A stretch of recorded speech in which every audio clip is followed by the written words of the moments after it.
Hello and welcome to 7 Days. I'm Zack Yusof here to take a quick look back at some of the top local and international stories from the last week. China is committed to the path of peaceful development and nothing is able to shake this commitment, said Chinese President Xi Jinping on Wednesday in London. The president, who accepted an invitation from Her Majesty the Queen to pay a state visit to the UK, said that the sufferings the Chinese people went through in modern times has made peace precious for them and that China's devotion to development has also required peace more than anything else. Jinping also added that China will stand firm with all other countries to meet whatever challenges that may or may not lie ahead, and that he was committed to developing capital markets and improving the balance of China's economy. As for China-UK relations, both have agreed to raise their comprehensive strategic partnership to a higher level and unveil the golden era of enduring, inclusive and win-win relationship. Brilliant stuff. The Mexican Attorney General's office announced on Wednesday that it arrested 7 suspects for their alleged involvement in the prison escape of drug kingpin Joaquin El Chapo Guzman, including the drug lord's brother-in-law and the suspected mastermind of the jailbreak. Guzman's escape from a maximum security prison in July through a mile-long tunnel built into his cell was a profound embarrassment for President Enrique Pena Nieto, raising pressure on the Mexican government to do more to battle public sector corruption. Amongst those arrested is a member of Guzman's legal team who authorities suspect had insider access to the kingpin's prison near Mexico City, and Guzman's brother-in-law was reportedly in charge of operations to build the tunnel. Wow, some Shawshank Redemption stuff going on right there in Mexico. On the local front, Malaysia has pledged to continue assisting Indonesia's fight to put out haze causing forest fires still raging in the country.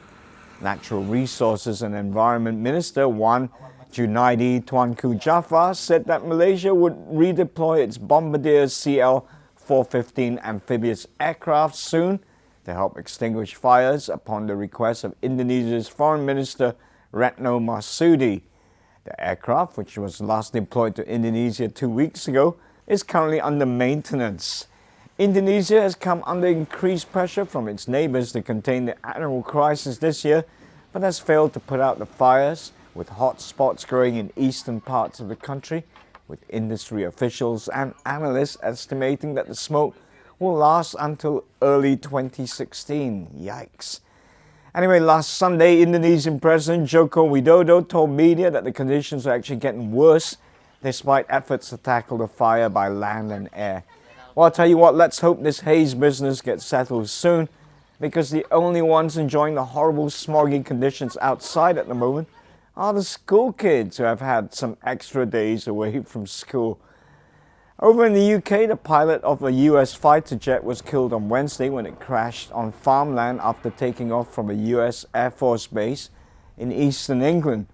The US Marine Corps FA-18 Hornet came down in Redmere near Ely, a rural area about 70 miles north of London. That's 110 km actually. According to eyewitnesses, the sound of the jet crash was horrific.